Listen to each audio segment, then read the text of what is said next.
We didn't see revolution.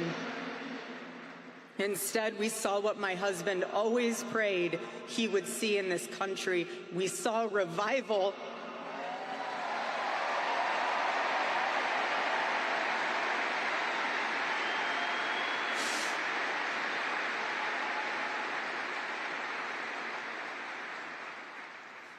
This past week, we saw people open a Bible for the first time in a decade. We saw people pray for the first time since they were children. We saw people go to a church service for the first time in their entire lives.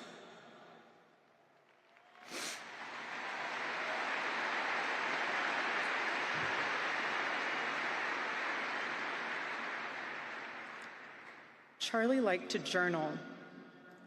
And I say this because he did it to remember important moments and sayings that affected him. And one of the things he wrote in his journal was this: every time you make a decision, it puts a mark on your soul. To those of you out there who just made that decision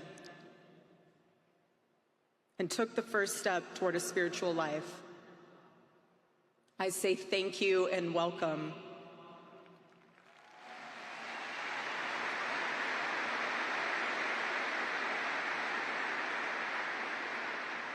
One day, I hope you look back and realize it was the most important decision of your life, because it is. All of you who are already believers, it is your job to shepherd these people. Do not take that lightly. Water the seed of their faith. Protect it and help it grow. Every day as Charlie rode into the office, he would go through his contact list. And I know there's many of you who were impacted by this. He would go through his contact list and send Bible verses for the day. He knew that faith was a habit. The more you live it, the more it grows. But know this too: the seed has only just been planted. The enemy will tempt you the most in a time like this one. God will always be there for you, but you must choose to mark your soul again and again in the direction of Christ.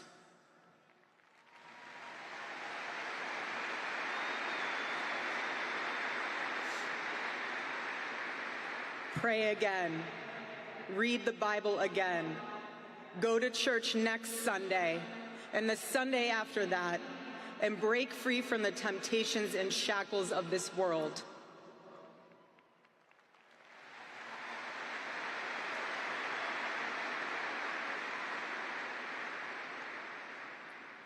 Being a follower of Christ is not easy. It's not supposed to be. Jesus said, if anyone would come after me, let him deny himself, take up his cross and follow me. He said he would be persecuted. He said we would be persecuted. And Charlie knew that and happily carried his cross all the way to the end. And I want all of you to know,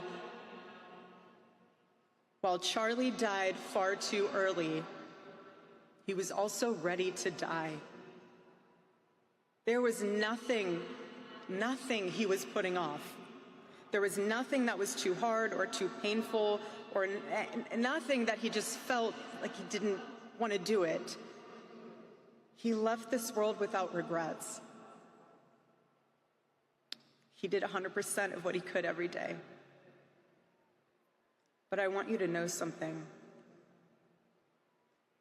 Charlie died with incomplete work, but not with unfinished business.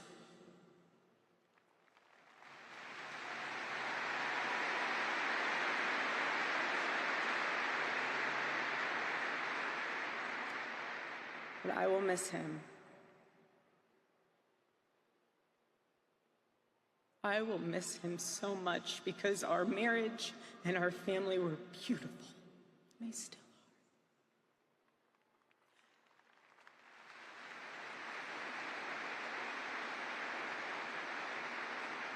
The greatest cause in Charlie's life was trying to revive the American family. When he spoke to young people, he was always eager to tell them about God's vision for marriage and how, if they could just dare to live it out, it would enrich every part of their life in the same way that it enriched ours. And someone once asked me how Charlie and I, how we kept our marriage so strong when he was busy traveling. And our little secret, it was love notes. Every Saturday, Charlie wrote one for me, and he never missed a Saturday. And in every single one of them, he'd tell me what his highlight was for the week, how grateful he was for me and our babies. And always at the end, he would always end it with asking the most beautiful question. He'd always end it by asking, "Please let me know how I can better serve you as a husband." Charlie perfectly understood God's role for a Christian husband. A man who leads so that they can serve.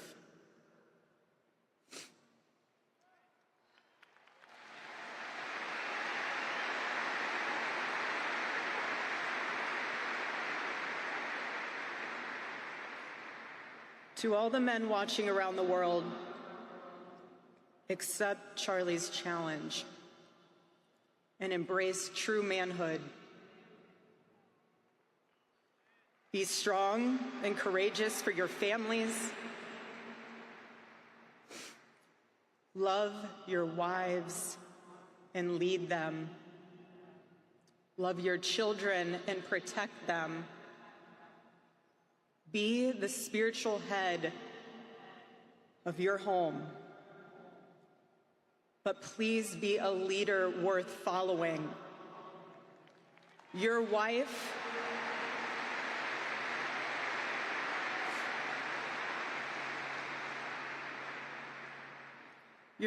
is not your servant. Your wife is not your employee. Your wife is not your slave. She is your helper. You are not rivals. You are one flesh working together for the glory of God.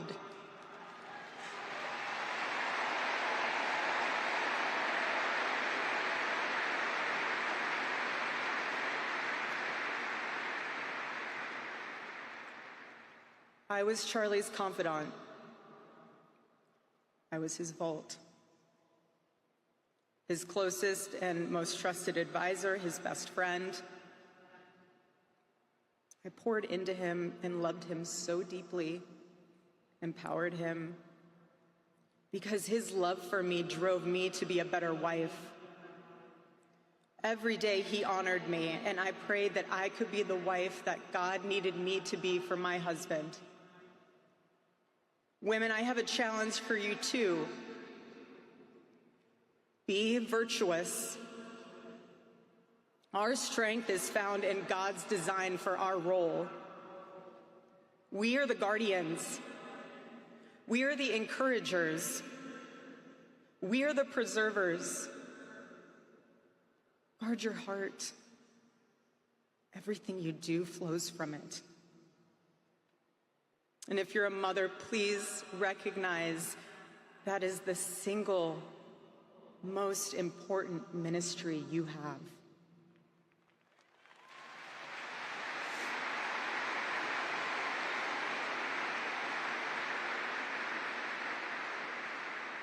In our home, because Charlie traveled a lot, we tried to travel with him where we could.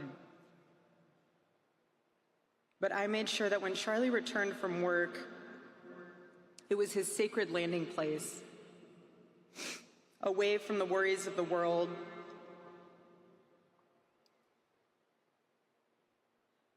I didn't make him feel guilty for being away too long or too much,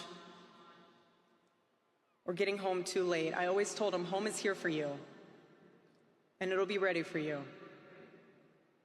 And I made it into this place where he wanted to be as soon as possible when he was on the road. There was no keeping score between us. We were a team, working together for the same mission. I never wanted to be the one standing between Charlie and the task that God prepared for him, had set for him. And I knew Charlie would always do his best to help me with the same. My marriage with Charlie was the best thing that ever happened to me. And I know it was the best thing that ever happened to him as well. He wanted everyone to experience that joy. And that's what's so beautiful about God's design for marriage, is that everyone can. And I could talk endlessly about it, and years to come I will. But Charlie's mission above all was aimed directly at those who aren't married. He named his organization well. He knew things were not right with America, and especially with young people, and they needed a new direction. Charlie passionately wanted to reach and save the lost boys of the West, the young men who feel like they have no direction, no purpose, no faith, and no reason to live. The men wasting their lives on distractions, and the men consumed with resentment, anger, and hate. Charlie wanted to help them. He wanted them to have a home with Turning Point USA. And when he went onto campus, he was looking to show them a better path and a better life that was right there for the taking. He wanted to show them that.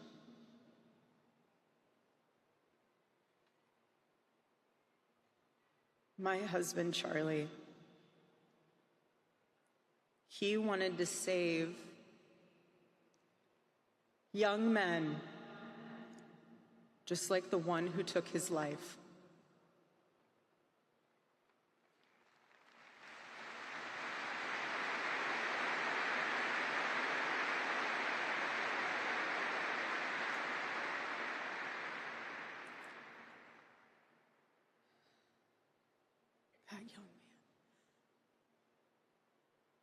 That young man, on the cross, our Savior said,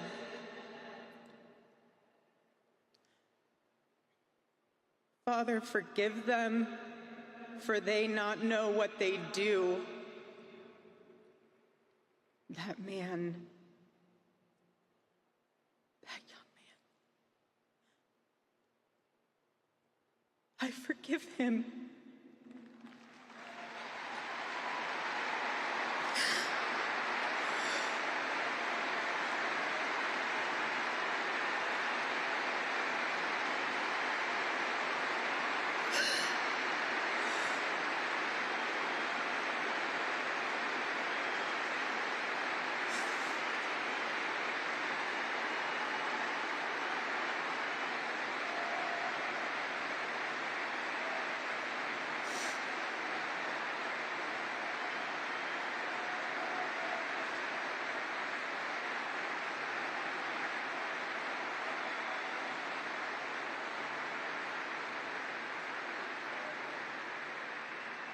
I forgive him because it was what Christ did and is what Charlie would do.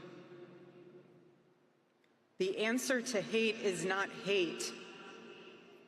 The answer we know from the gospel is love, and always love. Love for our enemies and love for those who persecute us. The world needs Turning Point USA.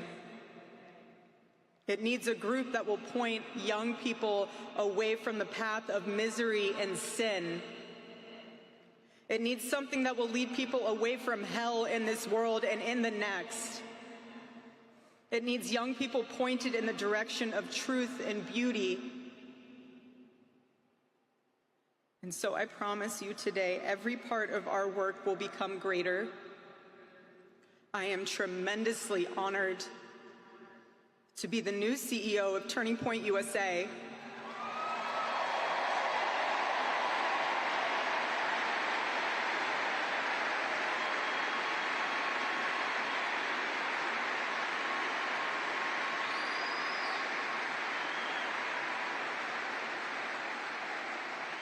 I do not take that lightly.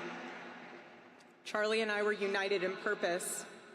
His passion was my passion, and now his mission is my mission. Everything that Turning Point USA built through Charlie's vision and hard work, we will make 10 times greater through the power of his memory. Chapters will grow, thousands of new ones will be created. TPUSA Faith will add thousands of new pastors and congregations.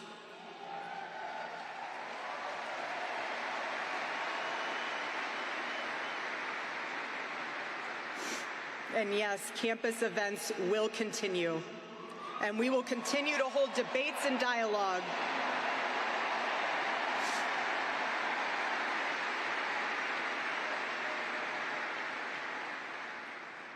The First Amendment of our Constitution is the most human amendment.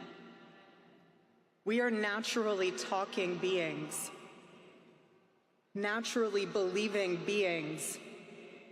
And the First Amendment protects our right to do both.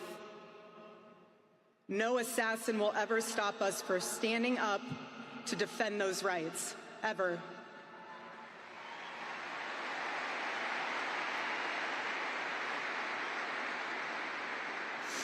Because when you stop the conversation, when you stop the dialogue, this is what happens. When we lose the ability and the willingness to communicate, we get violence. And as I stand here now, and I look at this beautiful photo of my husband in front of me, hanging in the stadium, I think of my husband 13 years ago. I hadn't met him yet. He was 18 years old, a man barely out of high school, running around the halls of the RNC without $1 in his pocket and a single contact in his phone.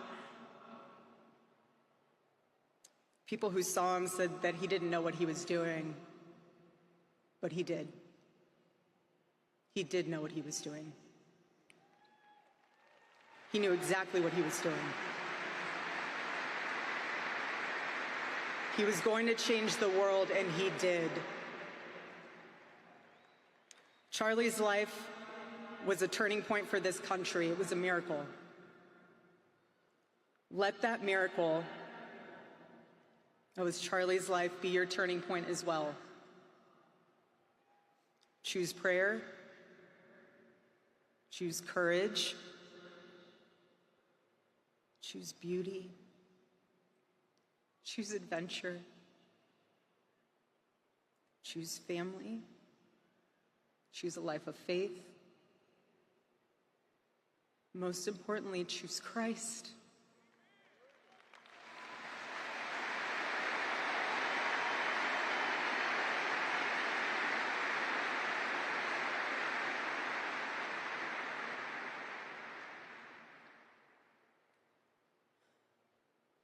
I love you, Charlie, baby. And I will make you proud. God bless you all, and God bless America.